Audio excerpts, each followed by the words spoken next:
Bismillahirrahmanirrahim. Assalamualaikum warahmatullahi wabarakatuh. Apa kabar semuanya? Semoga kita semua selalu diberikan kesehatan, keselamatan, serta selalu dalam lindungan Allah Subhanahu wa Ta'ala. Nah, pada pertemuan sebelumnya kita sudah belajar tentang kesebangunan dan kekongruenan dua bangun datar. Untuk hari ini kita akan belajar segitiga kongruen dan segitiga sebangun. Yang pertama yaitu adalah segitiga kongruen. Syarat dari segitiga kongruen yaitu yang pertama, sisi yang bersesuaian itu sama panjang, yaitu sisi. Yang kedua, sudut yang bersesuaian itu sama besar dan sudut yang diapit oleh kedua sisi tersebut itu adalah sama besar, atau sisi, sudut, sisi. Kemudian, dua sudut yang bersesuaian sama besar dan satu sisi yang bersesuaian itu sama panjang, atau sudut, sisi, sudut. Nah, di sini ada contoh. Perhatikan gambar di samping. Kemudian di sini kita disuruh membuktikan bahwa segitiga AEC dan segitiga DEB itu adalah kongruen. Kemudian kita disuruh mencari pasangan sisi yang sama panjang. Nah, di sini kita perhatikan segitiga AEC dan segitiga DEB.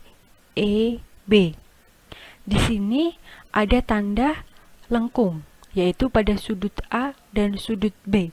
Ini artinya bahwa sudut A dan sudut B itu besarnya adalah sama. Kemudian di sini ada tanda sama dengan. Ini artinya bahwa panjang sisi AE itu akan sama dengan panjang sisi BE.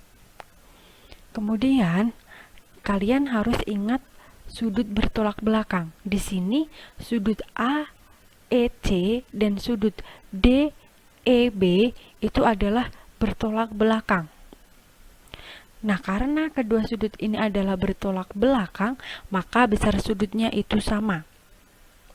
Tadi yang ini adalah sudut, yang ini sisi, yang ini adalah sudut. Maka segitiga AEC dan segitiga DEB itu adalah kongruen, yaitu tadi sudut, sisi, sudut. Kemudian kita disuruh mencari pasangan sisi yang sama panjang. Nah, di sini udah ada yang diketahui, yaitu adalah panjang sisi AE itu sama dengan panjang sisi BE. Kemudian panjang sisi AC itu akan sama dengan panjang sisi BD. Karena di sini sudut A-nya sama dengan sudut B. Kemudian kalau panjang sisi CE itu akan sama dengan panjang sisi ED. Contoh yang kedua, perhatikan gambar di samping. Kemudian D adalah titik tengah BC. D ini adalah titik tengah dari B dan C. Kemudian CE dan BF itu adalah tegak lurus. CE dan BF itu adalah tegak lurus terhadap AF.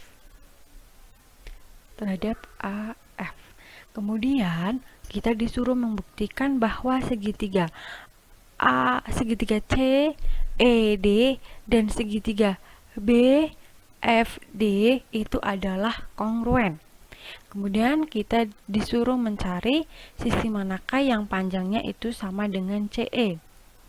Nah, di sini kalian perhatikan ada tanda siku, yaitu pada sudut CED dan sudut BFD.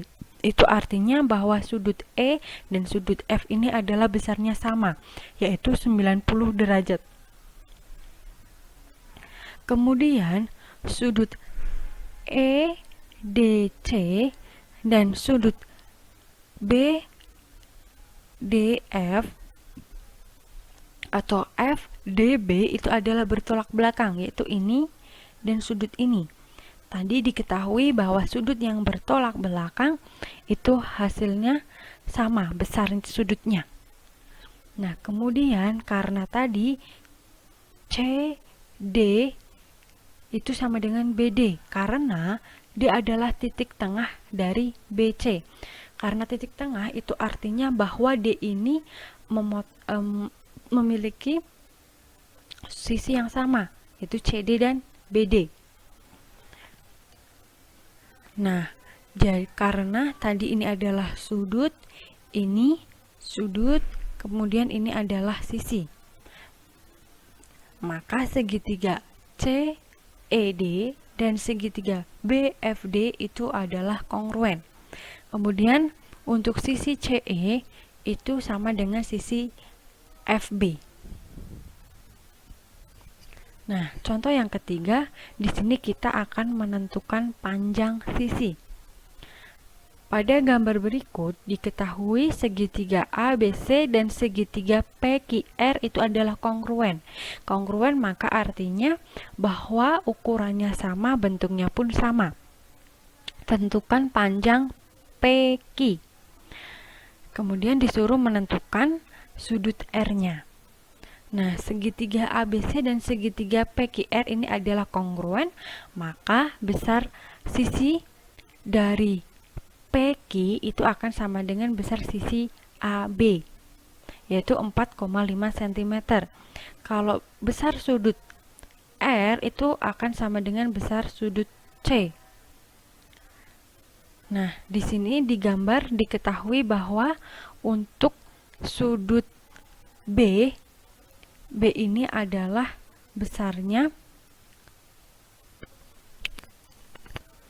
53 derajat. Nah, karena di sini B-nya 53 derajat, maka sudut Q-nya juga 53 derajat. Nah, di sini adalah sudutnya siku-siku, besarnya 90 derajat. Kalian harus ingat bahwa jumlah dari sudut-sudut segitiga itu adalah 180 derajat. Nah, maka untuk mencari besar sudut R itu akan sama dengan 180 derajat dikurangin sudut P dikurangin sudut Q. P-nya adalah 90 derajat dan sudut Q-nya adalah 53 derajat. Sehingga hasilnya 180 derajat dikurangin 143 derajat, hasilnya adalah 37 derajat. Jadi, besar sudut R itu adalah 37 derajat. Nah, sekarang segitiga-segitiga sebangun memiliki syarat. Yang pertama, panjang sisi-sisi yang bersesuaian memiliki panjang sisi yang sama, yaitu adalah sisi-sisi-sisi. Sudut-sudut yang bersesuaian sama besar, yaitu sudut-sudut-sudut. Kemudian yang ketiga, dua sisi yang bersesuaian memiliki perbandingan yang sama dan sudut bersesuaian yang diapit sama besar, yaitu sisi sudut sisi. Untuk contoh yang selanjutnya, di sini ada dua buah segitiga, yaitu adalah segitiga ABC dan segitiga PQR. Kemudian diketahui bahwa besar sudut BAC itu adalah 60 derajat. Kemudian besar dari sudut ABC itu adalah 40 derajat. Besar sudut PQR itu adalah 80 derajat. Sedangkan untuk besar sudut PR itu adalah 40 derajat. Nah, kemudian di sini tadi diketahui BAC itu adalah 60, ABC-nya adalah 40. Nah, untuk segitiga PQR ini PR-nya adalah 40 derajat, PQR-nya ini adalah 80 derajat. Nah, cara untuk mencari sudut C ini yaitu adalah 180 kurangin 60 kurangin 40. Hasilnya adalah 80 derajat. Kemudian untuk mencari sudut R ini yaitu caranya adalah 180 derajat kurangin 40 derajat dikurangin dengan 80 derajat. Hasilnya adalah 60 derajat. Di sini bahwa sudut-sudut yang sama itu adalah sudut BAC atau sudut A ini akan sama dengan besar sudut R, yaitu adalah 60 derajat. Kemudian sudut B itu sama dengan sudut P adalah 40 derajat. Kemudian sudut C itu sama dengan sudut Q, yaitu adalah 80 derajat. Nah, di sini karena besar sudutnya itu sama, maka segitiga ABC dan segitiga PQR itu disebut dengan segitiga sebangun. Kemudian untuk panjang sisi yang bersesuaian yang sebanding itu adalah kita lihat dari besar-besar sudutnya. Di sini untuk panjang AB itu besar sudutnya ada 60 dan 40. Maka di sini tadi 60, sini 40. Maka panjang sisinya yaitu adalah panjang sisi PR. Kemudian untuk AC tadi kan ini adalah 60, sedangkan yang di sini adalah 80 derajat. Maka kita cari sudut yang 60 dan 80, yaitu adalah di sini tadi 60, kemudian yang di sini adalah 80. Maka sisi AC itu akan sama bersesuainya dengan sisi QR.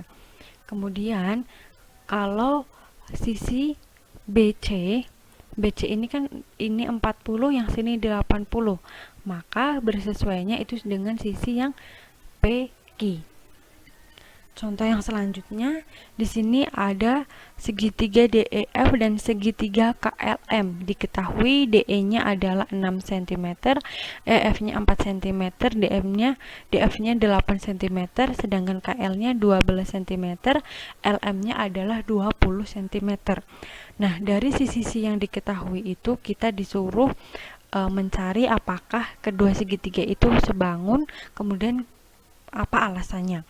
Nah, di sini tadi ada DE dan EF, yaitu 6 dan 4 cm. Kemudian DF-nya 8 cm. Untuk pada segitiga KLM, itu KL-nya 12 cm, LM-nya 20 cm, kemudian KM-nya itu adalah 18 cm. Nah, di sini dari sisi yang terpendek itu pada segitiga DEF adalah 4 cm. Ini adalah sisi terpendek, ini sisi sedang, ini adalah sisi yang terpanjang.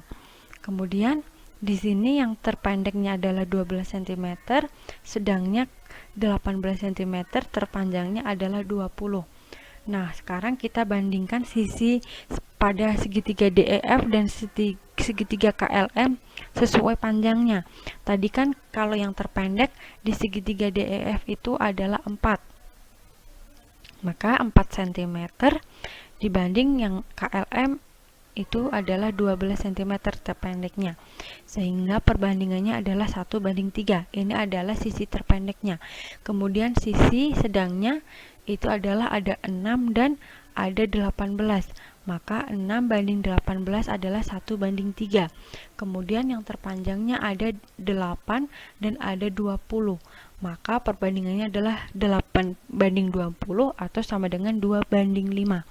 Nah, karena di sini perbandingannya itu ada yang berbeda, yaitu pertama 1:3, yang kedua 1:3, tetapi yang ketiga itu adalah 2:5. Maka kedua segitiga itu tidak sebangun karena sisi yang bersesuaian tidak sebanding. Nah, demikian materi yang kita pelajari pada pertemuan hari ini. Semoga bermanfaat untuk kita semua. Marilah kita akhiri dengan membaca doa kafaratul majelis bersama-sama. Subhanakallahumma wa bihamdika asyhadu an la ilaha illa anta astaghfiruka wa atubu ilaik. Wassalamualaikum warahmatullahi wabarakatuh.